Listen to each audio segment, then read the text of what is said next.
من سيئات أعمالنا من يهده الله فلا مضل له ومن يضلل فلا هادي له وأشهد أن لا إله إلا الله وحده لا شريك له وأشهد أن محمدا عبده ورسوله. نجي أنيس أن يهوانك نجي أنيس. أما بعد الحمد لله نيو باشي يولونيمي إسعاد البرية في سيرة النبوية للشيخ الدكتور خالد بن محمود الجهني يولونيمي هنا النبي صلى الله عليه وسلم ولوني مكة بنيجي قريش بيان معك أمريكا إفو تاكومي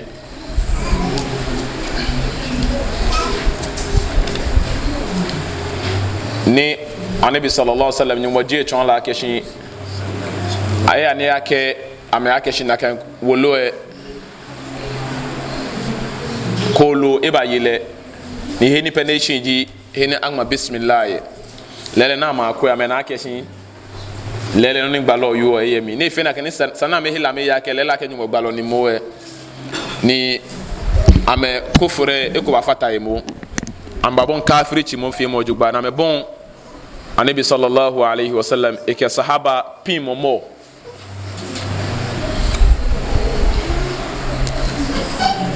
sira ke wa keshin walamma nuqidat as-sahifa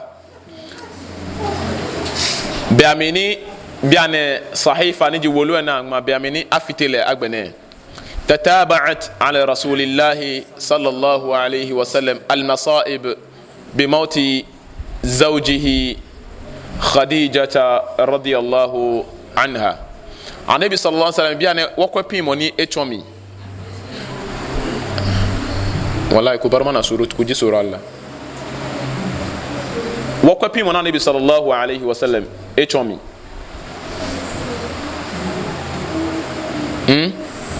أون كاشي بني أمي هينين الشعب نجي جاميني أمي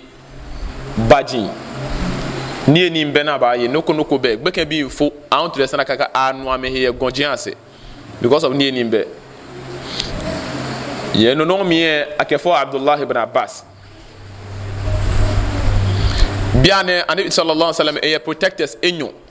na me wale ke ni bi ama be mode akesha afita me no fia no amaji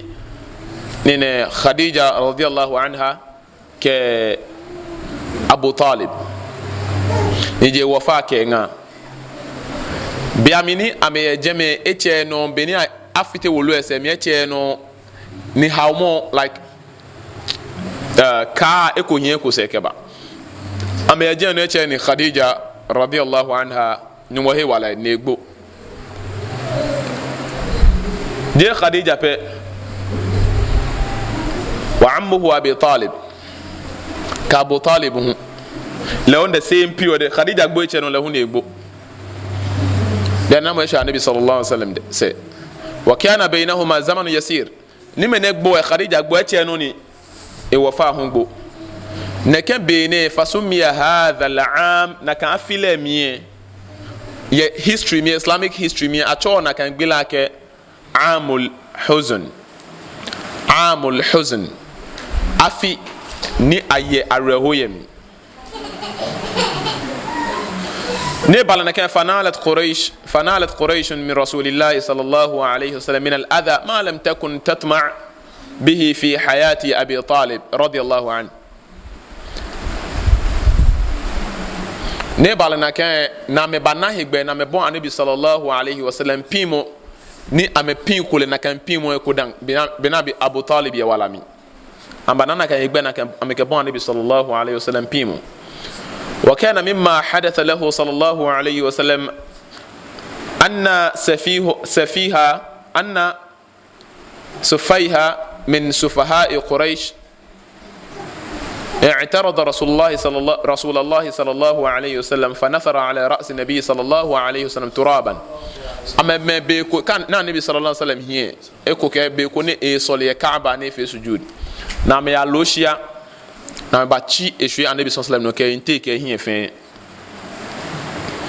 فدخل رسول الله صلى الله عليه وسلم بيته والتراب على رأسه النبي صلى الله عليه وسلم من إبالنا كان bikene comme font le chef magwena ke fi ko font le chef magwena ne balana kan nabi sallallahu alayhi wa sallam e fo ameda ente mulu na kan no ne ketechia e ke igbe ketechia ke hi amechi ni ne shie shwe ne ke na kan no techia fa qamat ilayhi ihda banatihi ne biye ko me techin ni etengo faja'ala tamsahu anhu turab wa hiya tabki nete ne e chumo mulu ye papa e chumo shia ye papa be ifu wa rasulullah sallallahu alayhi wasallam yaqulu laha na nabi sallallahu alayhi wasallam e bon le kema ke shin be mine bilen chumo shia ye la tabki ya bunayya fa inna allaha mani'un abak فما نالت مني قريش شيئا أكرهه حتى مات أبو طالب رضي الله عنه إكا أمبي وكافو إجاك الله سبحانه وتعالى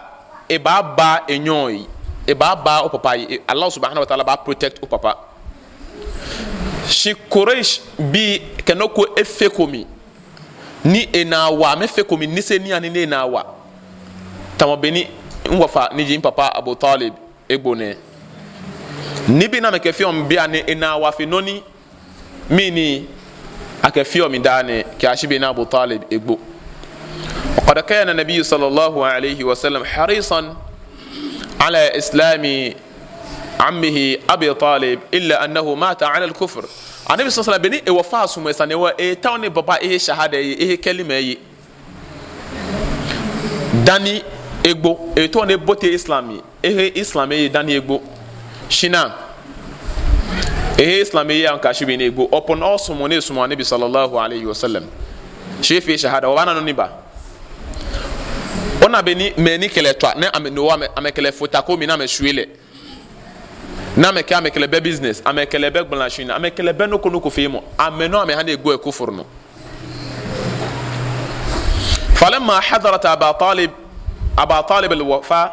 bemi ne gbele bani e ba ngo aba talib ke abu talib ke ya bemi ne e fe ne ba gbo ne kan hila sami e kan gbele sami ne ba gbo dakhala alayhi nabiy sallallahu alayhi wasallam anabi sallallahu alayhi wasallam stileshi e wafa mo e bene ke wafa jinsian ne shia hala won stileshi le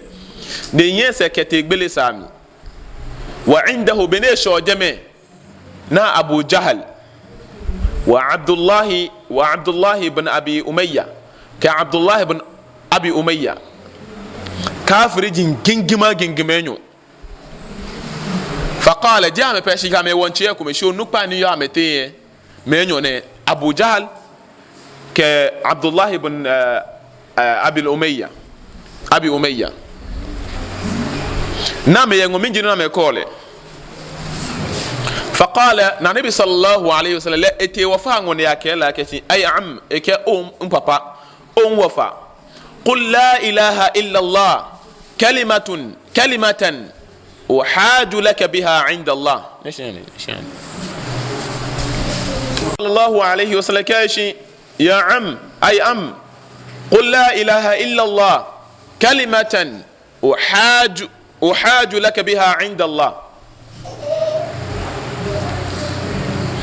بابا كم لا إله إلا الله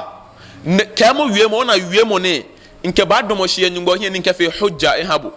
je wasana agbegbele no bugo wasana agbegbele no nabi sallallahu alayhi wasallam shafa'a je shafa'a al amma shafa'a je ni mo fia mo ni kalima yi ne ke ba gbo anabi ba pa nyumbo fa ni nyumbo ke hie kele ne hale paradisu wa ke papa ke papa ke shi je wafa ke shi ayam qul la ilaha illa allah ke mo nyumbo ko be na ja ya no kwalemi nyumbo ko be na ja yina ye chofia se ni abana yese jenemi ke wasana gbigbile no ja Allah pe kemu ne kan wiemo ne kalimatan uhaju laka bihi inda Allah wiemo ni wasana gbigbile ke ba do mo shini gba fe hujja ha bo ye nyumo hin shibo abotu we meni no na mekele Abu Talib etwa na mekele ewushi amefele ni senia na me ha ni e ahodwa mi to the sena ke dwa mi po ne ahia ho ha ni mi ni helapo mo le ni agbo ye mi neke gbemene no me baje me na kanta na meke ake je faqala abu jahl ne bon yema keshi Abu Jahl ke Abdullah bin Abi Umayya ameke ya Aba Talib ترغب عن ملة عبد المطلب او ابو طالب منو باشي اوتشي عبد المطلب جامونو وباشي نك جاموني او شي اوتشي مي جامو اي تترك ملة عبد المطلب بني با هينو gbogbo ma gbotu mo bonike o ba shi no ba hin bo bile mose no ba shi o cheme jamo be o cheme be o bile edwe mo fe o cheme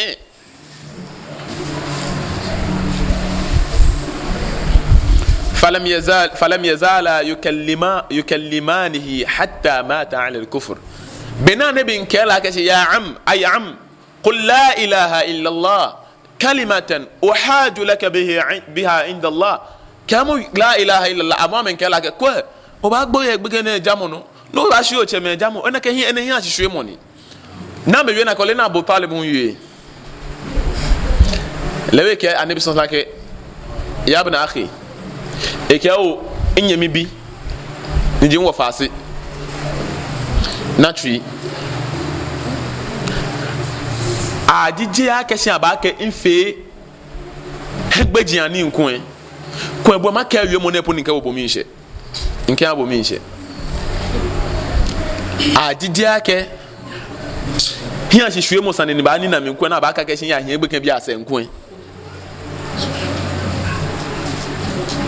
kwa maka awie mo ne ninke ha bomi nche keke wallahi kan efe wona kwa me na kan lo kwa shibia ne esumo sa na efe wo mini no fia no shika bonu baka ne so na ehiese ke bo kan ne bi nke ehiese ke bo ke wo jomo na kan ne bon kan ne egbo na no ko ho na egbo na tum ole akese ekwe ba ni na gbalo ekumeke ho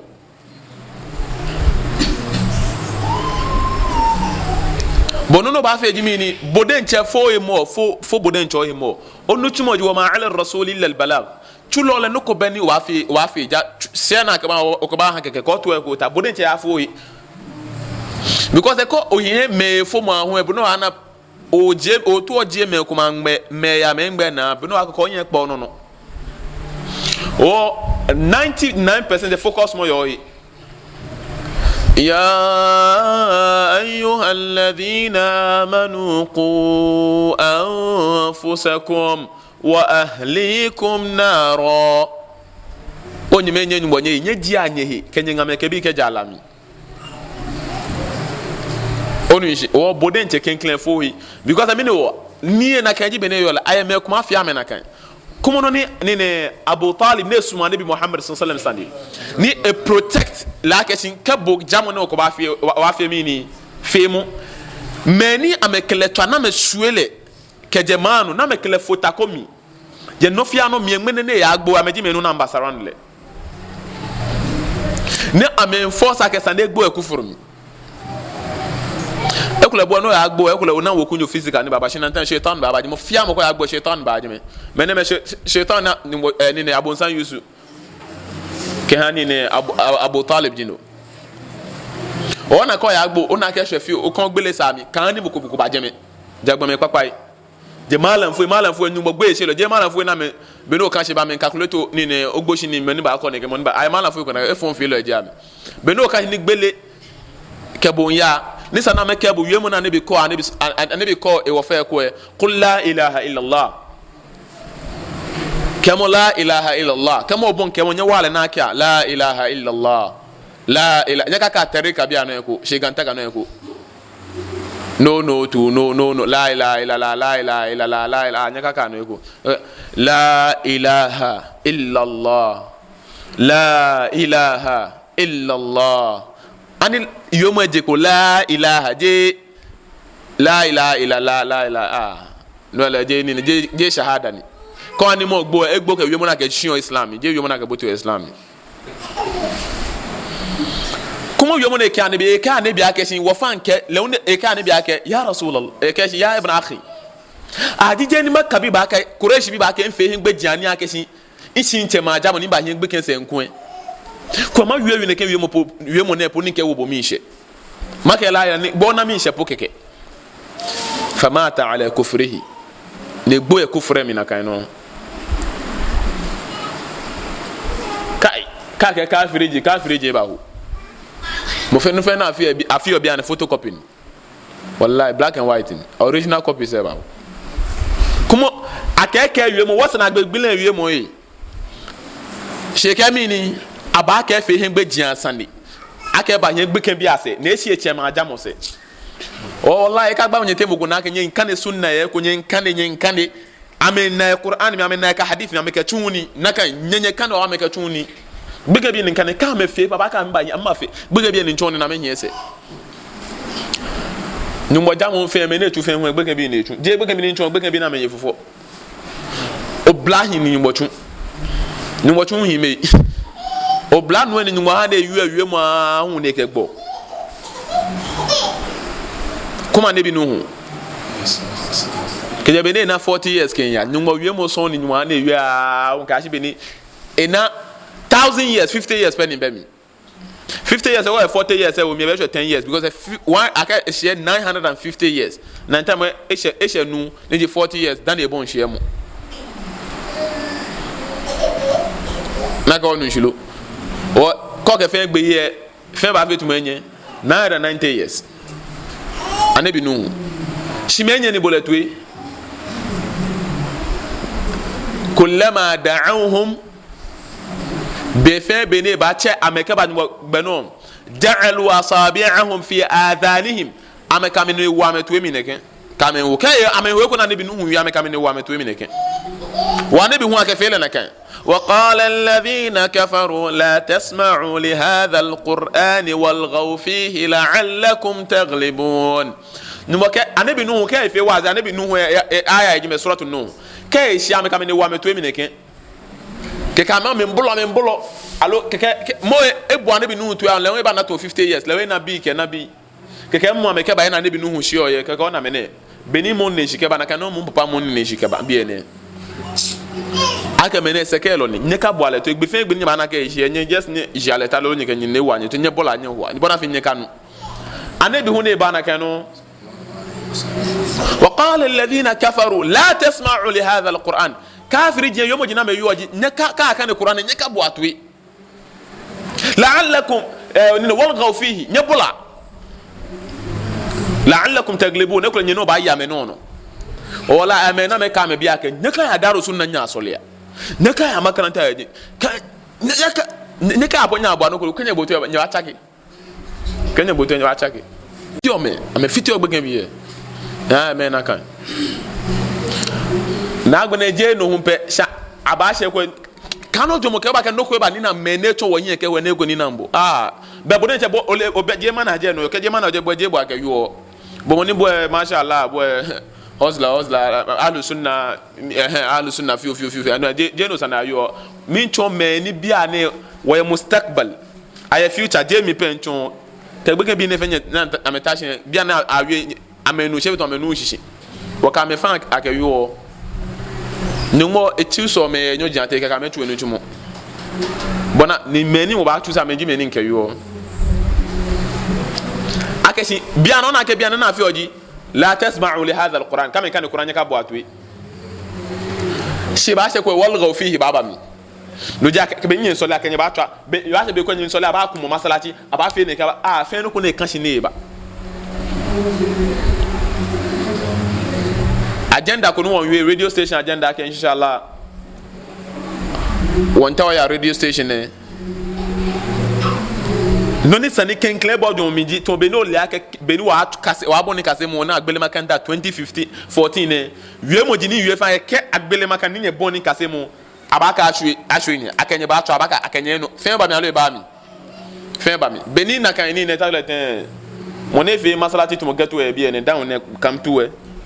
ni e ke wo ba fe makanda e je na o kala ba enyen se to ke ba tumi se du jo mini juye minji no ni ke na no ba ya ngeke wo cheje ene baba aloje na kan ni wote ba mi le ba mi e ba mi ji ake iye hingbe na ke na sonni si iye hingbe mini hingbe gbalo hingbe ko ni ji nile hingbe ne ba na ke wa ke si nyumbo kai si noni bani na mene cho wonye ke we ko ba na be fe no wa fi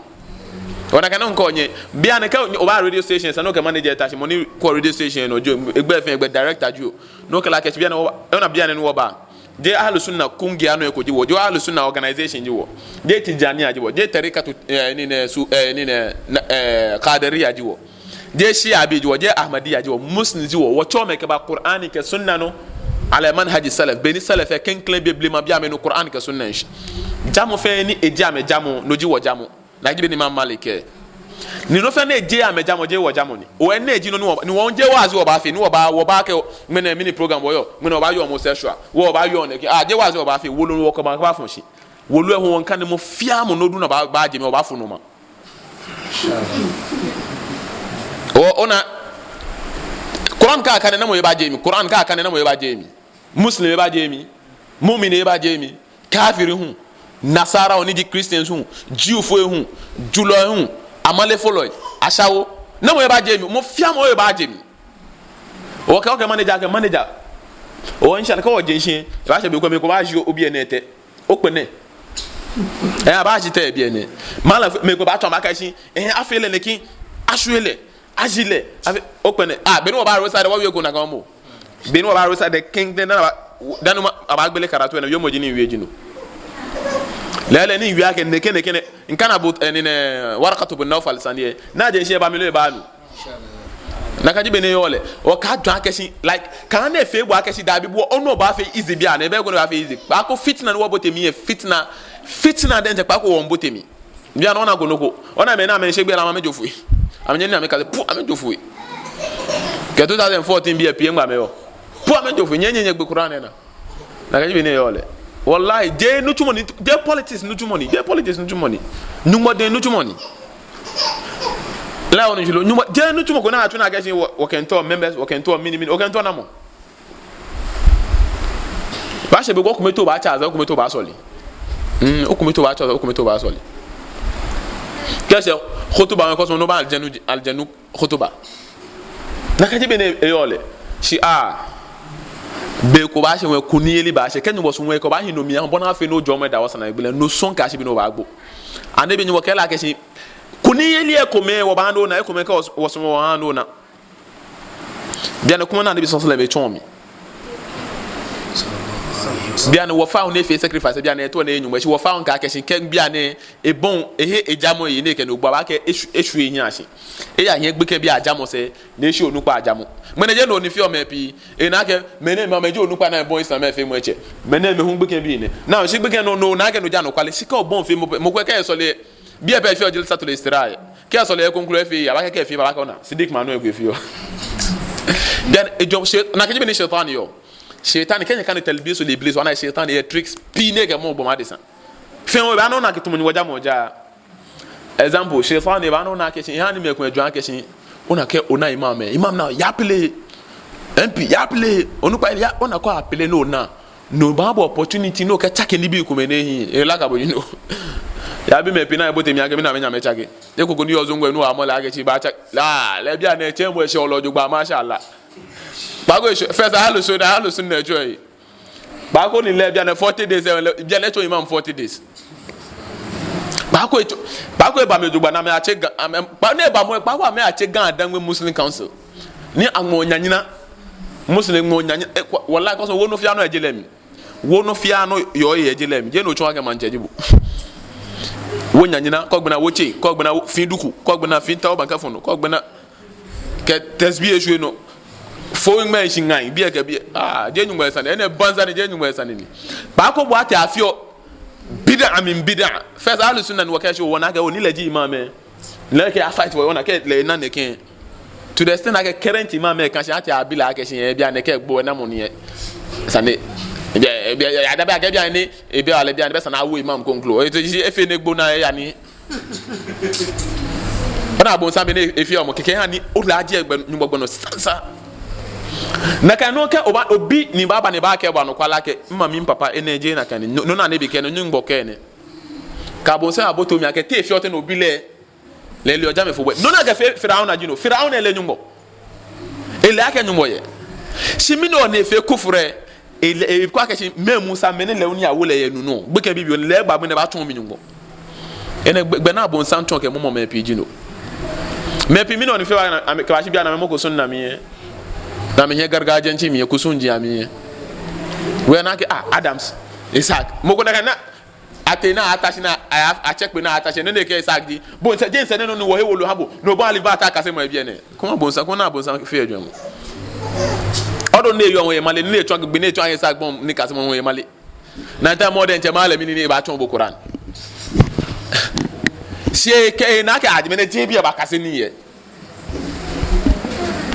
no jino ni gba mena ake ba ke okay semie nu shishikra kekenye kwe kekenye onupa kekenye ke nyenye se ne fiola nyenye se shibole one play le coup o male abozanga we go no play no go coup Abu Talib sane go yo coffee ba ojo mon kaka ba coffee gbe bia anu eku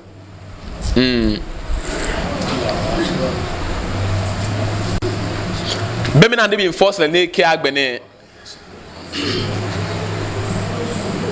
فقال النبي صلى الله عليه وسلم بيقول النبي فلم يزال يكلمه حتى مات على الكفر امون كافر جينيو انيو ني امام كيف امين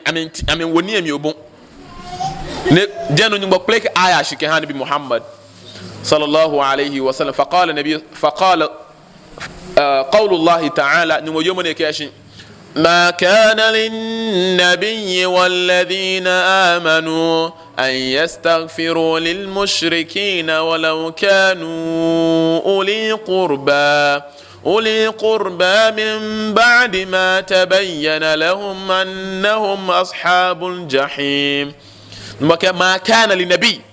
أفكوا هاكوا بالو نجيبوا بالو محمد صلى الله عليه وسلم because معرفة بجمع أفكوا هاكوا بالو محمد صلى الله عليه وسلم والذين آمنوا كماني أمهيو نما أمهيو أكشن أن يستغفروا للمشركين أكا مفي استغفار أمي كان بأسولي نمو مشركين يسيكي أمي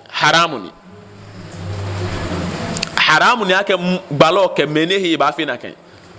even kajipo walau kanu uli qurba even kaji na kan me benka me denche ni jame wukume tutu denche min ba'di ma tabayyana lahum after ni balok meni amehe nyuma meye agbala adie chon ama keshin annahum ashabul jahim mufia mo ne ba gbo e kafiri chino lami gbomoni muko fia mo ko ne ba gbo e kafiri chino mini gbomoni la akenye ne otebete no do ona no ani ne anabi Ibrahim la ke shimi ni la astaghfirunna lak ke pak ma fi istighfar kan abu nyimo ka anabi Ibrahim to mo ton afi na kan mufia mo ne ba gbo e kufur no afi mini hale afi ado hale sko no aka egbo banyo ke inna lillahi wa inna ilayhi rajiun wa ga inna ba osole kun akole na osole kun akole o ke nyummo no jiwo ni nyummo wo kun o se ke ya solemoni esa esa ko nyummo gupu akeshin wala taqum ala qabrihim ka dun wa me gbonyo bupo no ko wo kunyu ne egbo mushriki na afunle bon de bo e kule no fa shika solemojo akele ya go mi jo ka se go na afun le ye po ko chu la go ni jilo ko e ba na azaba ko na pion le ya so ye je wo san ko ba ke se oni e ko yo na ni se wo kula bu kela wa tuma bu pa ko wa ke bo le a ke bo e bi bala ke ka dun me kabari pono majo ke je kufuru ne jo ko me ke je kufuru wa kana nabiy sallallahu alayhi wasallam idha dhakara khadija أثنى عليها فأحسن الثناء. النبي صلى الله عليه وسلم كويه ينشي خديجة سي because كم تنا تومي أجا مكويه ينشي باغو. كم كويه ينشي نكجي بني مقدر عليه. كأشي بني خديجة ممكن له هشيو جوبان. سينني النبي صلى الله عليه وسلم كانوا داني نبأتا شيء كاي خديجة يوم يبقى يسون يو يي. ولا ني خديجة هو أنا كو يو يجلمي وبتو جوبا. أبى يو كو يجلمي كجي بنا بوجي. ke ashi beni jile baba na gbe ne tuma Khadija radiyallahu anha enofia no ehye last year wo gba story of enofia no ehye ni be ko seko ne gba anabi dwomo na shkomempo wole e jile nyu wakela keshi nyu mo ke akeshi abahabu salama na ke gba ke be no ha gba lo to njole je na mi nyu mo ha bo shia ko na to le darus salam ne mebu ye wasana egbele no Khadija radiyallahu be fe be ni gba lo ba tietan yemo papa jino ne yuo ye jana ye kuma ya meto fitina kan mewu alo hie ne to fitina kan ye alo jena kan o ka nu e poka gbopo den yo ba wana ka yo fe sujud Allahu akbar ni mo ra don alo ay mo ko ne ke ngaya dane soloni numa he wala edi ay me gwen she atin diame ame mari ko me e mari enyo e mari ejwe bia ne be dwe ko mari onyo ya hie don ke bon ta ajul fe mo ko me gbo yemi mo gwen ne to egbo bo no ha le fitina bo to egbo no ba gbo ne ke just munafiki dia ya fo ne ba fo inna lillahi wa inna ilaihi raji'un shi ya mi ka Allahu akbar kai Allahu dai Allahu yo muslimo fitna eje ko eno shame amen na yo bian le twa me nja shi ka me dan ba no inshallah anabi sallallahu alaihi wasallam ke Khadija gbe botu e kuma wi mo dine yo Khadija ke kai Khadija ke shi na time bene you also Aisha but like Aisha oblayo ni edomo na jiano nika anabi tashi ne kai Khadija anabi ka ho ni ehia Khadija egbo shi anabi ho je munafiki ni ebe butulchi de otumu feloni kesa la che ne he ataleje he nye eni ne ngame ke biye ibaka akeko ha Khadija nyemme ye ka ho ni eni ibaka Khadija nyemme ye ko na enu ko hu le no fa ni UF ha le eyin pa no ele no ni UF e ha le obi an ye ho ma me ka me ko am edwemu shi no ko edwemu je o ba pe mo ko to Firauna ke se mi o ka shi ko edwemu fe on sha ko onu pe mo sa ne fe mo ko ni mi ni eyin Nabi sallallahu alaihi wasallam bona fe no na no ko to mo na kan la go ni shilo no fia ne ba fe je ba ka ko ya Khadija je ni ke che Khadija je ta won ke chi ta ke be papa ke kan fo le ke misle ye bi sha bia ne nko e ba use water me ko I miss you baby la go ni shilo e miss Khadija so much to the time be ko na Fatima Aisha radiyallahu anha e jealous go jealous no le akeke mo fia mo hin ke ye fe nyubo ke am jealous numo han hin jealous numo han ye jealous because jealous ye fata le nyumo esuwe no na ga ke no ko ka fata ko ke no ko fata ni mobo e wasana igbele no na ka no e han hin u jealous awo ngayeli ne han ye hu eko shi hin no na wa fe ye no e shipon ya me feel like hin be jealous Ibn Mas'ud ni enga he apole ko ne ko eni eke Ibn Mas'ud walile malami ke jamala fo anabi sallallahu alaihi sahabati ya Qur'ani mi ke hadisi mi ne ko apole ne ke ko ha gbeke nu ko ne bani beke kala masha Allah ni beke la ne ya ko heli enyanyo pepe mo boti ne ko ne akompele ne ke na wo je ne ko Ibn Mas'ud dun ko gbeke ni beke do ne te silema sienga maba tenyi no nyeke wo fe sadaka anabi ka wo fe sadaka le ke no wa fe sadaka eno he no je emu no ba no ko ma mo shi no he no ko no kan le lo ni ne fe le we no ko we ke na be wo je ne e ko je no ko ko blows ba sho je npe ma bo je me eno shi ne aka anabi sallallahu alaihi wasallam aka ci kuma Ibn Mas'ud ya cika da kishi jealousy awo ngai mi obon anabi ka miniba ne describe no ni be to anabi ke wallahi ma ke bu mi jealousy fi Ibn Mas'ud min jel ya wo ngai na wa file here am jealousy na wa no na me akebo yu ka pe ko ka fata me here shama me pe ko ka fata because nyumo la ko ye twi nyumo la ke jealousy na ke ha bo ka bo ana onu ehye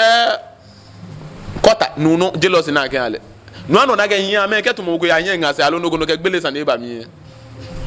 si yo ka o ya hia mo ko se no wa je ke ni bi o wa fi ka o to ona ke be nya no na wa no nyumo ke bo efe no go bo nyele le percentage ni ke anye mene me only am percent la ga onu shilo naam anabi sallallahu alaihi wasallam be obeni Khadija yoyo mo ne Aisha radiyallahu anha be na nabi nkan fo Khadija ne ka ke shi mini jinoni like mini ngoma lo mi jinoni o hweo ye yoni enyanyo efe red ne ne to yomo mini o to ye yomo ne ani nyumo hakobo mokoni efelelo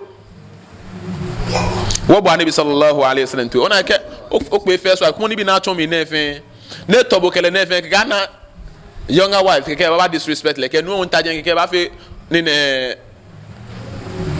ne tumo blodo alo ni ne tumo blodo ne gbe nu mi ona ke je na ka anabi so efe na ka anabi ke kai Aisha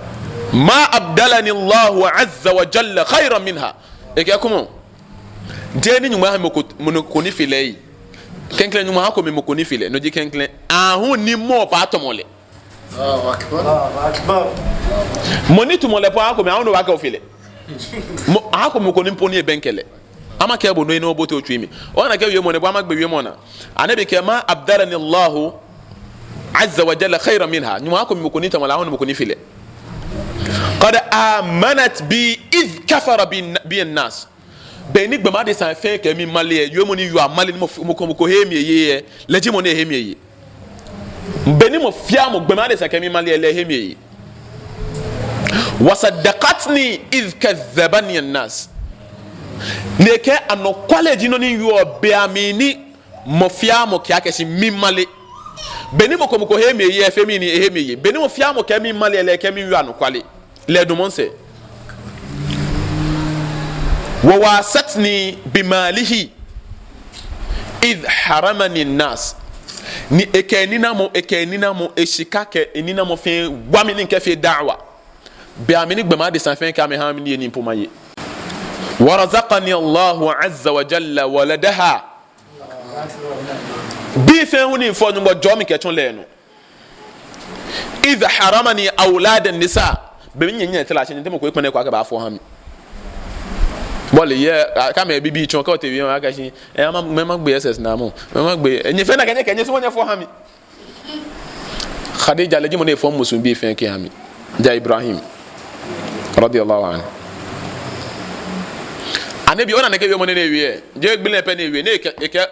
Aisha tan ni han le wo ni akaye to 1 month ke so le fajiri tan ke ba to Aisha sina kokoko Aisha namo jepo assalamu alaikum nam jepo ke jepo ke bon le ke mo wole anabi ojogba okay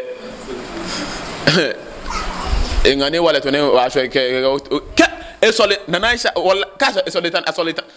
bu assalamu alaikum namo jepo ما أبدلني الله خيرا منها آمنت بي حين كفر بي الناس وصدقتني حين كذبني الناس كبنا كيتي عايشة لا كبنا وان كي باتواشين ولا لنجا ناك بلايكو انكو هاو مكو تمنا كايندا اجي لا اتاكوي شيني سو لنجا ني كي بوني ni na nyanyu me ke make wallahi ke annabi foni ne so na iwe Khadija is an phone don kasi be di magbo la gaji be na fiyo je o te nga manager ke ebo no ko manager ke o ne ke je na kan fiyo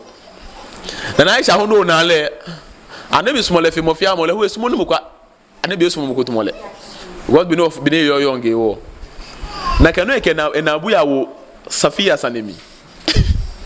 ne bi anabi ake Safia short na ehu e ka ye nye le wi mo mini ona short yo ne na ne bi kala ke ona owie moko ni ne ke wie mo ne aja ka ba futu ishoni o je nfen kwen na ka wie ba poison show ona ke no ko be jelem ni nyo poison show wa mo ke bola ke no fe na lo eje ni aka won show mi so na ke show poison down show mo ni gbe poison yo mi se ko wie mo ne ba nye poison show e wie mo ko no ba wie ni wo ba no emi she bo den cho le pa obu na ka wie mo obu ya konta ngba no emi sha ne ko ba wal janna ayo mo ko no ba wi obu ya ko to fila ko yi ko konsa ko keke shino pe ko ba alami ni waje o keje mi anabi sallallahu alaihi wasallam be ni edomoshi anabi edomoshi Khadija se after Khadija gbele bonna be ko le na bon o fe ahlu sunna sko ngagbo egbo ko pode nche egbo ko poye wala mi no akpe ye konklo no skills enyo ko pono anu yen pa no fi anu no skills enyo pe ولما ماتت خديجة رضي الله عنها بني خديجة أبوه جاءت خولة بنت حكيم امرأة عثمان بن مضعون فقال بني ننا خديجة أبوه ني خولة بوا كايو خولة ني كايلة ني نمو جيلة جيلة سنيو لنوني خولة لجيموني في كونيشن يا النبي صلى الله عليه وسلم كخديجة تي نفيسة شميني لهم bena ne bi okay me le pa ko ba ne bi so sorry pa ko was your story no no ani be no ani nye bele kwa ko chester ne fisa ni afi connection mene le afi connection le connection woman mene le afi connection between annabi sallallahu alayhi wa sallam ke Aisha radiyallahu anha ke ni ne tatlatin sauda bintu zama bina nabi sallallahu alaihi wasallam khadija gboe lewoni ba atola ke shi khawlatu bintu hakim e ba nabi sallallahu alaihi wasallam after ni khadija gbo leke ya rasulullah ala tatazawwaj ona ye ni bi papa na me yo je connection banza na etefe mu leke ya rasulullah men khadija gbo biane o pe yo kodon o ke yo ehin قال النبي صلى الله عليه وسلم من نمون كباينشي لا نبي انا كه نمو باغ باتا خديجه همي وانا يه بين سنا من شامي شي ني كام غبو دنچ امغو مي نا كشي مكو بنا غبا فيميني اكبا تشاكي امي قالت نكيا كشي او انا بي ني ايوا ان شئت بكرا وان شئت ثيبا eke kosmo manyana oblayo fio habu kosmo hwe manyana mokoni like eda ke habu moni ye fan habu fen ko no smo virgin lo je virgin mbo modi قال انا بلاك فمن البكر ما بك like cat like bibio no chon me na mo chon قالت نكاكش ابنه احب خلق الله عز وجل اليك عائشة بنت أبي بكر إك يونينشون لدي موني أنمو أدبو كوني أسمو ألو با سمو ينمو أدبو في إكاش نمون إك لدي عائشة رضي الله عنها نبي لك ومن الثيب نمو جي موني هي فانوين قالت نك لدي سودة بنت زمعة آمنت بك واتبعتك على ما تقول كاي خولة لي كونيكشن فيمو كونيكشن نمو دين كونيكشن اكاشي لدي زين نينا تاتين سودة بنت زمع انا سودة منينتو eheboyi kai ko ya fi connection ke sunna ya fi connection shi mini ne kashi mini wattaba'atka ala ma taqul no fa no yu enyo sunna se siko de kaga yu ele nile oh yeska ya vini kama ahlu sunna ni kilala ahlu sunna huni ona me wattaba'atka min jehiyo balose no jimini ahlu sunna yuni no fa no yu enyo eyose ne heboyi okpa kabia no ka che feel obokpa قال نبي كاشين problem be then wako be na fi connection ya dinimi je pa ko na nabi ewie kekeke ya na mene na ekele ewie abia na nabi eton nu de nche neche na kashing bia na be bo ya onye connection fadhhabi fadhkurihima alayya e ke bia na ya no ya yob muhu ha me be no ba yob me ha ame ha me ya munke ya launch ya bom ya me alo jena ga ya browsing ni web ya me فدخلت بيت أبي بكر فقالت نخولة إبوتي أبو بكر شيا كاي وما نونا بوك بس أنت كوين جوا واي بيا نشال ألو واي بيا وانو واتانو واي بيا واتانو وك بنا نقولو كاي وما نيل connection فيمو نما جوله بين يقول يبومي نيمو ما شاء الله فدخلت بيت أبي بكر نبوت أبو بكر شيا فقالت نكياكشين يا رومان رومان نجي نانا عائشة إمامي كونيا أو رومانية نجي عائشة إمامي بيجينو like أك كونيا تقول تومو يعني واكشين واتش ستارا هنا كشين نفيسة واتش ستار زينب باكشين رشيدة وأنا كلمة أنا تقول هم رومان أتقول عائشة إمامي رومان إيه يا رومان ماذا أدخل الله عز وجل عليكم من الخير والبركة eka kai mini ji jomo ka agboje ni nyumbo ka ba wonyeshi ane ewe ko sane yi yomo ne ke je shijino eka mini jompo nyumbo plekele ka ba nyeshi ane mi ka agboje ni nyumbo wonyeshi a ona ke fen we male de wakati ayo ba male yem yo manu kwale si kuma positive no ni dra ko ke no wi na bila ke shi qalat ruman bila ke shi wa ma dhak min ji baraka no wana ko no wana min ji no jo qalat neka arsalani rasulullah sallallahu alayhi wa sallam akhtaba alayhi aisha anabi sallallahu balo muhammad sallallahu alayhi wa sallam di moni tumi ni ba fe connection ba wi ya aisha on a behalf nka aisha ba wi akemini kaka khitab no dimini yobi no fe proposal anabi kemba propose كان عائشة يليو قالت انتظري أبا بكر رضي الله عنه حتى يأتي كان من سيدنا أبو بكر من ولا وابو يوم كان نكو با نام كوسموس نيدن واكمين أمن أودان كو ولا بجن أتشي إنيميكو لا ونشيلو كو ولا قبالو نكو جيبو بو أتشي واكشي وفين ل gender equality كشيء كو أنا gender equality سنة يو كاش من أبو بكر إبا نجي ولا إبا anyemi no faja abubakar lana yo ne batashi diye ma abubakar kai yo ya tunyi monu jumonu abubakar ba faqalat ya abubakar ikaw abubakar ماذا أدخل الله عليكم من الخير والبركة ما جوما بون مكابوت نيشيا نوكو كان مكابوت نيشيا كجوما ولونه قال وما ذاك أبو بكر كمن جنو من جسنو يو قالت لك أرسلني رسول الله صلى الله عليه وسلم أخطب عليه عائشة أنا بتؤمن ما في عائشة لا يهله قال أبو بكر كاكشي وهل تصلح له أنا بيه باني ماري إمبي باني بيه إنك لفين جا قريش من بين يميني بتو وفاك وبوفين وجه أكباوي ألو بوفين وجه لينشي بوفين وجه أقبلوي بوفين وجه نين بقولا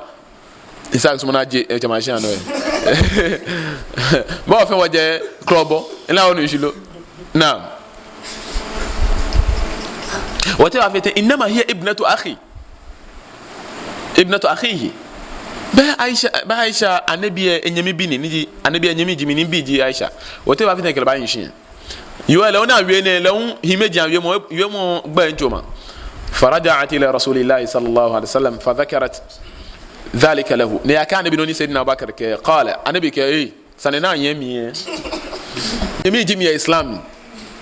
sho bilele je no sanayo je no sanayo irji ilayhi كوسا نواكل فقولي له نواكلك أنا أخوك كما لك أبو بكر إني ميجيبو وأنت أخي في الإسلام بو إني ميجيب يا إسلامي وابنتك تصلح لي وبلا حلال ناك ما كويل حلال فرجعت فذكرت ذلك لأبي بكر لأبو بكر إني فقال لها انتظري أبو بكر كلا نكاينتا مي نونكو هو بني إبا na for Aisha lehun ekeni neba che Aisha iba la onu shilo wa Abubakar hu lehun anokwaf emale kodan o smoni moko ba ni ne gbenpa moko keke se mi eye no wa Abubakar ke khawlatu ni na keshi khawla bintu hakima keshi eme shiba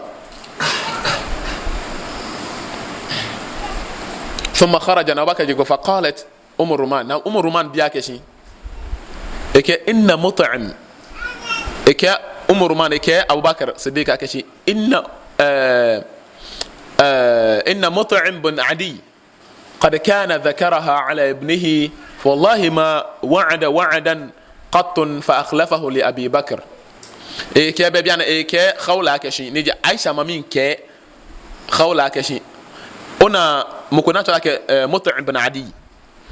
motum bin adi eba bi Aisha shike ha ebinu aka kele ba hinshi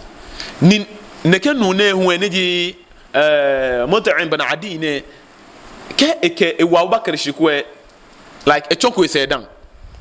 e take ku ne na dan e yu anu kwale we ne sa na Abubakar hu fi o mi ni lahu e chon e se wole ne fe na ka farakala Abubakar ala motum bin adi na Abubakar ete motum bin adi je wa indahu imratahu fata ni نتي مطعم بن عدي إكينا يا جماعة الذي يريد أن يتزوج عائشة مني أبلان ونا تواني إكبي عائشة إمامي نجي نوى إنا إكلا يا جماعة فقالت wabotu e kuma be ni nyumba fie no twumo yi kuma be ni nyumba fie no twumo ni le yo ne yi ka me na bleble ne ka Abubakar akeshi ne te ya na Mut'im bin Adi ya na yowe ni yowe je secret ni yo amehia me ke twon Abubakar ye ole amojoba ko ka me ye ni otwa amena ni na tako oka atoshi la amena oka shisho na dejo na dinjula agbona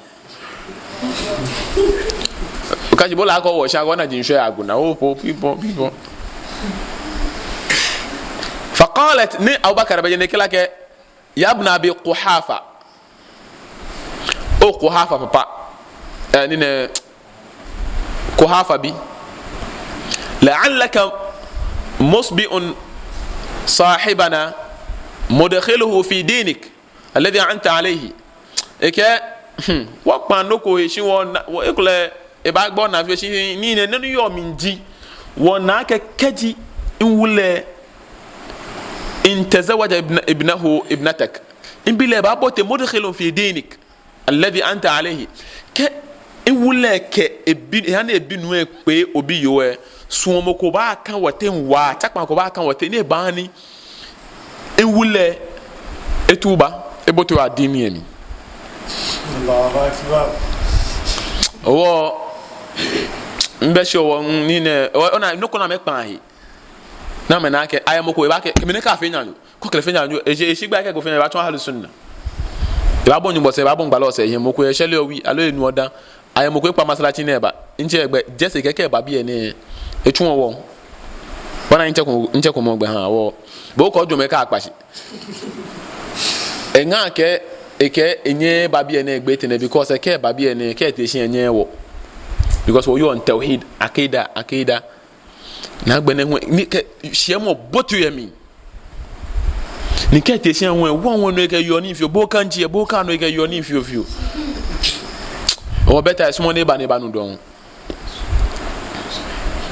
wa mo kwen ka we no ne sumo ne ba bia ji no ne sumo ne ke bo hia ji no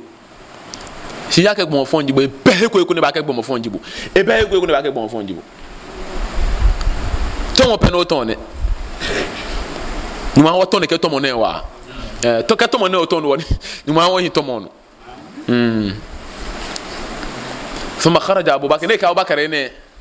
Abu Bakar ko ne tun yi lente ni mo ya ado apo ko ne tun yi من عند المطعم بن عدي etashi ne like yeah around no ne nga hunji sani ekwe na Abu Bakar shimboko وقال لخوله ne shande ka khawla kishi ادعي رسول الله صلى الله عليه وسلم ya chegbalo Muhammad sallallahu alaihi wasallam ona ka ya hegbala budenche ke o ye vi me ya tashi budenche o hegbala ya tashi na ke dane afi ne to sanu ko yin ete afi dane to sanu ko yin ete budenche ya tashi no hegbala mi mimba ma pe yuebo mi ni gbala ye moje na afi gaya asheme na wolole ni hu no le party ni no siyasa ni politics ni gbala afi no jibo ke nu papa ke ni yo e wali kana sha ni ne me odase fo enyoko no eta no afi gbala se me ko na ka fi gbala na ko ngai habo ni inshallah no ba fi no ko se me ka fi wali ma ne je sunna nabi sallallahu alaihi wasallam ko pe yo bo sha na fi wali ma e je yo e sha ni gbo ba ko la maka ba ho ni fi o si wali ma le bo ja fi o ye bu ka ka aka yo e ba habo dan keke okele na ni ne zifafa okele na bole dan ko kele na bole bia na mi share na keke no je chele mu allo in the next 2 days within 3 days ko ka fi mi ni walima the next day the next 2 days ko ka fi walima ene je sunna si je bia na afion boleta na afio walima eta ye yo eje keke amo yo e keje jeme ke nu e ho tumi le nugu ya no eje e ane nyanyo me fe ti se egme pampan ke me wana ka ba wo jala bia to ay male egme wo pampan la enene mo ene onjo sunna nabi sallallahu alaihi wasallam anabi den jete jeme fada'atuhu fazawwajaha iyahu na nabi teje ni afigbalan ka ke gbalan fi won je bia ne keke me ko no bi ko keke bia ne won fi jama won fi gbalan fi enoji membi ni kenye bile ha mi wok mene woken ha bo ene je gbalan fi etan ka ne khutbatul haja den je gbalan fi afigbalan wo gbala fin no jimi ni imbi gbala menon ke wo ke obile habo se mi pokas mo na awie sadaka esani kaje na kan bila afi gbala jino kasa na awie sadaka enye ni no ke wo mbeska ma fi down kan ma so mo afilio bo ekule sky o inu ba fe ni eshi beni ofujan o ba na ekule oshina fi ogwa ni nabo ya bia bibi na egbabo se fi ogwa o wa afili sin mo pe fi oshina eje o okay o fili kan ma so next month ka ke yo blan lafi wallahi ka sunna nabi sallallahu alaihi wasallam kan mo gbe se ma ke fi forget mo ni mo ba jojo ni anabi sallallahu alaihi wasallam ke se na eje blanchine ne ko gbana ko fe mi ni o fe na nabi sallallahu alaihi wasallam ka awlim wala ubi shata ko fe walima mi ke to ko be ko fe walima inshallah ka ye ka mo ka nu inshallah ka bi o ka ta ya fata inshallah kan mo asmo na fe ramadan eta eno 2 weeks o wa fe sunna ko e bi ne ango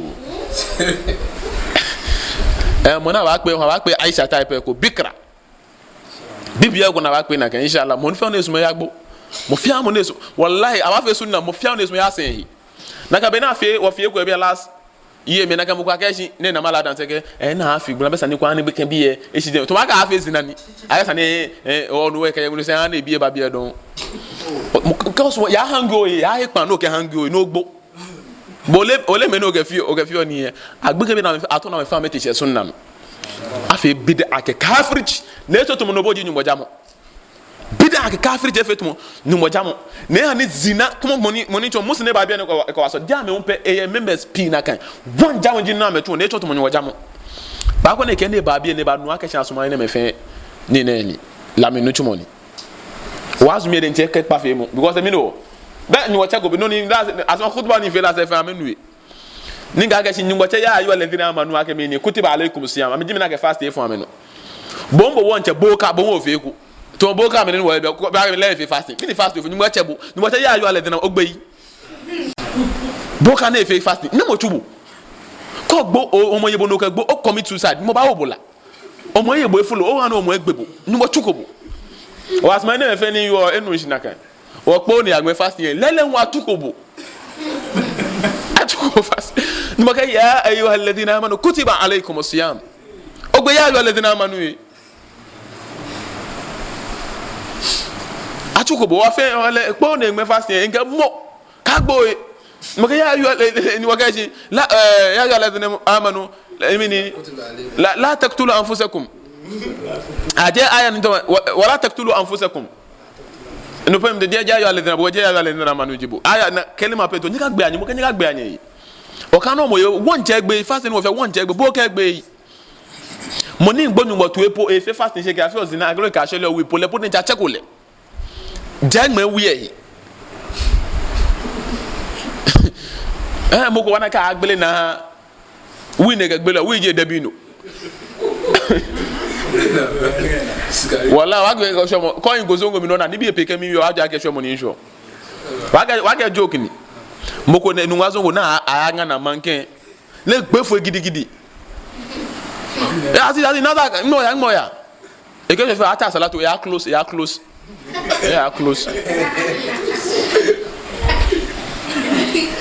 ke wi ka agbele na hu e ke wi ne ke gbele ona bini bo ke debi no gbele ona ke ti ke mini ke le ne gba gbele na ji wi go ni e be ti ne ke je so na emi ahun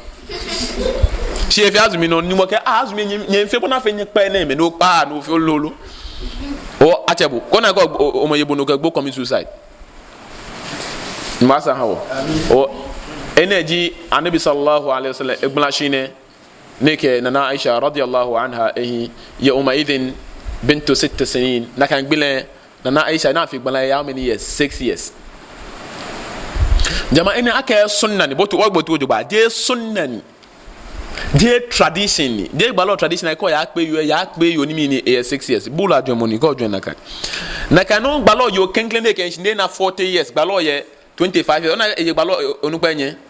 15 years ka ka sunna na ko ya pe kenklen yo e sane ye mi ni 40 years ni bo ye mi ni 25 ona no bulu ajomo ni shane bi ona range ni kam ye eshiji ye islam ye gbe kan akwa nyo pe yo ni mi ni eyebo nupa alobo ilo nupa kla yoni yebo no pa kula alumini bo oyelo no ba mi ni kula shon na ane bi na egbe na ne pe mi ni ni ne tole ten so Saudatu bintu Zam'a bia ne h o mini anya pe o match anya pe o money e kofi wa anya ane bi fe na bona afi wona ke mi ni fe Islam ni bia ne ke bo kwa situation mi no yo bia mi no ya pe we call you no ba pe wala bia na best situation ko mi ni fitna yije fe ni ne na Aisha pe mu eko no ni sana ke bi ha mlang blanche ne bi ha mlang blanche ne mi ton nodness anu eko amambulu ani na me ye na me fio dia mo no eko ncho alo he ko na fe bulu ani vi agane ke kumase ke eko me ko no ji beken dako ke ka wole ke ha nu moko ko te yoma ka me ko Aisha sande ha bu je nu eko wo chon beken na Aisha ka esuma ne bi lewe ba ne ba fe beken bi ani eko ya ne bi hie na ne be ke nwa fi ne ke wife ji na mo na ta ne bi sa eni na hale ne tache e canton chon e na ne hie na ne bi sa na me ke wife na ta fi go gblan po ne ke ko e bonu mo je na mo jo keni ne ba show ye na e fi ame fe mu na ke pa fa me jake mu no o e ka ne bi fe nya nyo mi ni e begen bi achito na ne khawla e ayu khanto khawla bintu Hakime ne ke shi mo no sumo esa ne wa ye nyuma de bo ate bo ne bi sumo esa ne ani bi ke in wife ne say ne ko mo no mo ni na mo jo wife e keni ne cash na she yo nu kwa ni je radiyallahu anha princess Jino first lady Jino na me ka fe mu ne ka ba mfa jake mu no she say me ni o ne ka ne bi an she mo ko ne suma ne bi sallallahu alaihi wasallam na ne bi ho na ta je nu mo ni ye nu mo ni masha Allah she fe ni ba ya gbojogu mi ka mo bu ke bibio ke hale mi ne glafi alo me lenje gbona shi ne mi ne glafi e kwa ke ye shika mo kwa je shika ba ke ye mo akru wanyoko ne e pe tile da afa fiti ka mo bu ke ani gbe pe ekwe twi sumo na yo la on jilo mbike we ke bana kan psychologically twi mi fe ke bene le nu twi mi fe e yan futa nu fe nu papa fe no ke ba wa introduce na kan tan na kan nu edi mo na ehio ke te twi mi inshallah wana ke ba yin na kan ka shi bi ne ba agbo she come many experience in different ATSS o me awon ete egbeji SS na ete hey only in different colors bene ke wule po de nche tumi de nche yin di jomo colors in be wule tachi no wule Muhammad she ne yin to Aziz wallahi psychological na ke yo we sa no han enu elionu na kan ta medan kuran wule Muhammad e chela Aziz wallahi aje Aziz pe ena Eric mi fe yemi Johnson me fe yemi John kuma je kuma John fe botemi o amen bi o ye ne ke era na mi no because era ni fitna e pa jin akin especially fitna of the internet bojo mo di phone ne ne fika fi o ko ne o male o ka ko don't be naive ni bi ne le ole wala ka won ka me bebe ka won ke parents na me feel like wolo min sane wo yo aje wolo min sane nin ko amake en boni chomo ye school je makaranta ai 2008 me I'm well related to the students in be am dance on it me can students in Benko especially youngsters makaranta le bon makaranta chomo mini nje makaranta 2007 to me no na ba makaranta gba ke bi na ntami benin je makaranta 2007 how many years ne 12 years. Wo kemi we je wolo mi sane you me with experience. E kokko ne ba makanta mo na ga me pa me ka keshi mini gbe ke bia me le no ko na afi gbelensa na afi ame he ni modern. Shi na we na kan no ni nke mala dance meji we mo ne je papa ne de ba ni lo mo e ba hia e bi ba pa Islam. Ke we mo ne we keshi nyumo. Aka ne ka chon bi mi na ka chon ame. Lele ni we e sha nyoje ko e bia mfa me kwa makanta be na kwa me game center be na kwa gbeka munyo gbeka pi lungu na ka me ho e bi le wiemo ne wiake gbeka le no ko na kanta gbeka to 11 12 years or 13 years da be ni sane ba 13 years nkle tabie ne hie ne ntam ko be bia ne nya fiope me fiope ne yo bia ne tabie ne nanta be ni wiemo da ne be yo wa de kwa ni mi nteda e kemi akachi e boy e school e am school mi Christian huni ne kele kiss down journalist dimi mana ntada be egba mi fen just nge won ko to kuminda ona nka me na kaji be ni interview o ken ga parents pe be bia na mi wie bona afeke nka me gbasa ne ta bona afi ni nke ha parents na me na ke direction na ya ne kenya yi gbalo so na no nya fenye ne ba gbo ni nye ka chita nye twi nchicho ye nyimi twi ni nchicho twi ni yecho ne twi ba ticho wiemo no je me ne bon wiemo eche ni me kwa me twi echicho kwachi bia ne nye twi ba ticho mi nkenye dan bi eche ake era mi na yo je era ni nyenye dwon ene wo brother ko kwele heko ni wati wasla brother ekele bon ko bole na moda because ekebe ken sheko yo e bon ko ya ni fi ma kele na bole na woni nchilo wako kana ona san ko kana kala ambu kutwandi bi Muhammad sallallahu mo ko ne hi anabi sallallahu alaihi wasallam se ne le sunna akagbe ken na bole ke bon ko ya ni fi mu e ba nyi hi papa ma chan bo won yi oje ko ka osumo ke mi oni ba slab ne fetu Aisha ne ko Aisha ke ba gbalo oje ke be ho ni agbalo na te da go mini ni e ho to konglo kage ake flower hale ne ke ho ni ke ni bi na ga ba e ke share food ne ke chi share banku na ke fio ke na ga ke ka ke te na e wo e ke ni e fe pe kane ba wule echumo ngai o ba wo ngai ko chumo ke la fo fifi na Aisha radhiyallahu anha da oka o pe yo ne se ko yo akele na bole la ko ni shilo wani bi je ne pe na Aisha ne kele na bole da bi o brother no wote je me bi ken se ko ni ne onu wote wasla le we ewe le dare shege bi ken na ko 11 years fo shi bi ken e first wife je tumie gbegen ve se je ne kele na bole skills fi na jele je bole na mo yi okay parents say like they are being naive ke won ka gbeke bia me ne na mi na ya me levenye forget more about the le ke ko gbege ona ke se ko me na ma ke si ka pa ma ke si o John Jiame o me ni pi na na go niggas wo yi no bi ni ke ka me ko ameko gba sande wallahi ameko gba sande je ameko gba sande ka mami wie mami ka kwele ke so je ko age na kan o mami ka o yi gbe no mlan o la ko e denche o la ko e sigbe na ko na wana ko la ko e too late na you no blan ya wie pina me ba ni won kan nye hia na ke gbe no nye kase ya na nye fia na ke nye hia na ke gbe no na me te me pia me pene benimi yo la ko ne ke kasani ya ba ne ke bina go me na ashutu pum ka ame ashutu na kanisa ni ya ba me awo ke ko amba style ni gbomo ko ani na mi no ke she wo mbo je fi oni ni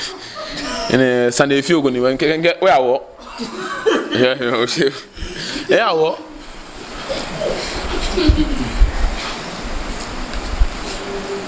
awo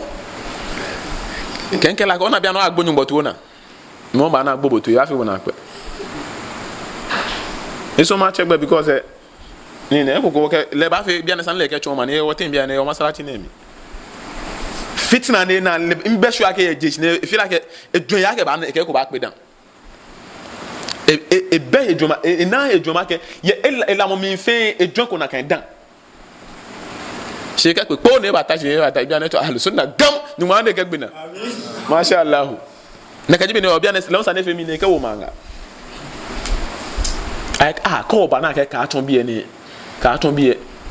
onupa ne da e for konfu wote me kwa je onupa wo no je afi mi aka no ka se Qur'ani ka sunna wa funa ko atuni o ni bokashi wattaqullaha wa yuallimukumullah ne sian wo gbe non ni bokan ke tun mi mo mi tama ton ye non nyele wa yuallimukumullah ma lam takunu ta'lamun ni ba tonye no ni ko nyele o oda ko bana ko 25 years 30 years 40 years so afi to baraka mi fe mo ni 100 years ko ka ma ko na ga John Jinson himeji na ame banu tumu na woni nshilo wallahi ka bu awie mami menu oblahia bienu oblahia bienu wo masalachi ne no ni wo ngagbo na kan ye gbe ni wo je gbe wo na kan gbe balo sian daru sunna o ko ba be no fa na o ba be ko na ka afie osumo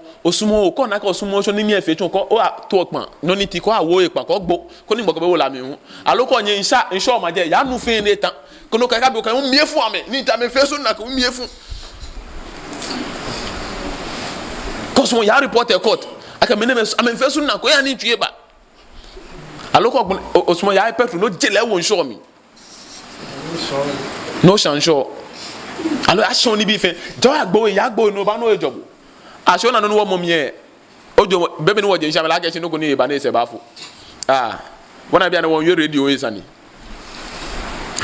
na ga wo we TV we sani no bia na amaka nya nti to mon kenya dada ni magbo dan ni kan ma so kan gbo mi bia na kan mi wi aka mi in future mi wi about ni ne makaranta future ona gba he ni masalati yo mi wi ona ebote record mi kan mo aso mo nygo ba ha wo sika inshallah ne so like inshe onya gba ke hanye no inshe ogba ke hanye ji nye ba na ni na mo nye ba na sika oni sika ba to fitna ke hanye e ba to ka ke hanye ba pele ni we kan no to fitna ha wo ni inshallah abama complex ko ye gbene no washin ona ta shawa ga washin tashin inshallah he na ya no na ya ma ye ni ne tarletin Arabic village abama modern ultra modern masalati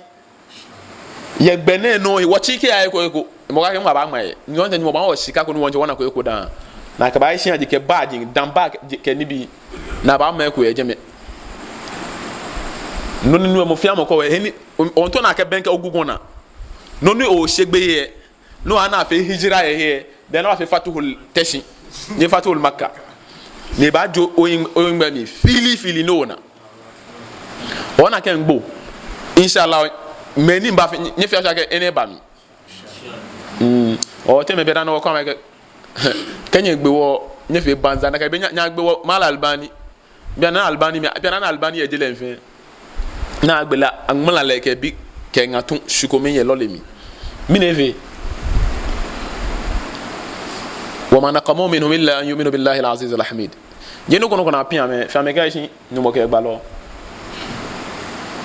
ko gbe wo body do ba nyo gbe shi wo dream say ko ambition say le Quran ka sunna me aba kan na aba establish ko fe kono kon am na me na ga sha aba gbe mi monike ba me che na ga shi atakuruma won ko ya gbele aga won jini atakuruma ko short ko ni ga ya gbele aga ya yemo ko ngase na bole won kuma gbele no ogbo kuma gbele no muslim ni ba kana ki se be na aba gbe mi e ba ni na won e kemi yin fili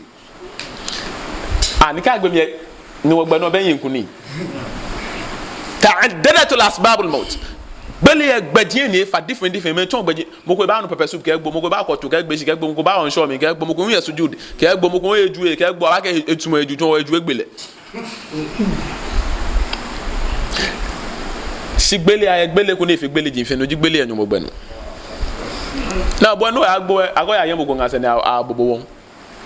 wa ta kuruma dini ko ni ba mo muso atule ne ke mo mi ne ke bo gbena na oni jilo o wala gbe kanye gbe wo sharaf ni wasale fa me ko agachi no ni ba ka ba na no kwale wo ka meti e gbe ni wo ba gbe wo janaza wo ya la mi gbe na afu wo jina ma ka awliya jin so di me ne bo amena je wi cheme amena ka me gbe na me nyina me nyina me se je wi cheme wi shalla ka bid'a bi ka mini ka 40 days bi ka si wote me ko me inshallah gbe ni wo ba gbo e na gba na difference e wo ka meti o me gbele no po me sinu wata no po mo inshallah shin man wo gbe na ke papa wallahi wo mo sunna de wo mo islam no peje ko ni eli modin gbe ba gbe ya school ne gbe ne ken school ko kele ha nu e kele fi mo sha ke nu ni mi ni le we le adini je mo ko ne ba chi gbe school education na anabi sallallahu alaihi wasallam na get na education na Aisha jelen fin abeyo ko ne ka se ni to mo le je fin ke anabi sallallahu alaihi sahaba ti kata Abu Hurairah na kele hadith fa fi mufiamu next one aba kata ibn Abbas ibn Abana Aisha radiyallahu kata Abadillah Abdullah ibn Abbas Abdullah ibn Umar me kata metana Abana Aisha radiyallahu anha ye fi ambe mo gunu to mole minwo balonga ni aya mo ko malami e ga malami ni e ape ye wo be na chon you a prisoner e ga le benu ko ni ba kase no e be kase de bi an ye ka me kase ni mpie ka mba so no ame fe mi ni me le on jahili ni me je malami jahili ni لا ونجلو سبحانك اللهم وبحمدك اشهد ان لا اله الا انت استغفرك واتوب اليك